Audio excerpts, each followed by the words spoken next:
geschert. An der nächsten Haltestelle stieg ein junges Mädchen zu. Ihr Blick war Marke, kannst mich mal, lass mich alle bloß in Ruhe. Ein kleines Punkermädchen, wohin du auch wanderst, ganz egal, wie du auf deinem Weg auch bist. Du bist nicht gleich so wie die anderen, nein, ganz anders. Bist du genauso wie die anderen alle bist. Sie nahm Platz mir gegenüber und ich konnte nicht widerstehen. Sie mir bei der Gelegenheit mal genauer anzusehen. Wie die goldenen Zitronen schien die Morgensonne hier. Und grün gefärbten Haare und ihr Billigtotenbier. Sie erfüllte die Klischees von Scheiße bis zu ihren Schuhen. War pure Rebellion gegen Mainstream und Konsum.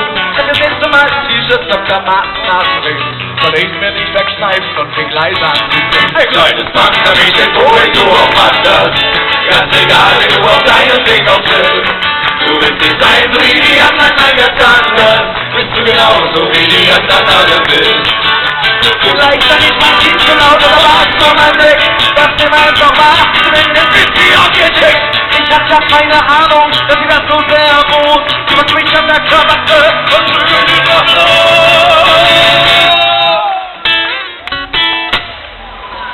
Meine Nase war gebrochen und da wurde mir plötzlich klar, dass mein rausgeputzter Anzug eine Maskerade war. Sie stieg aus und ließ mich sitzen und ich sang nochmal mein Lied. Ich hoffe, dass ich stark bleibe, wenn ich Folgendes geschieht. Ein kleines Punkermädchen, wohin du auch wanderst, ganz egal, wie du auf deinem Weg auch bist. Du willst nicht sein, so wie die anderen, nein, ganz anders. Bist du genauso wie die anderen alle bist. Und solltest du mal denken, machst du deine Haut, dann denke, was du willst, Aber besser nicht so laut. Lemonski!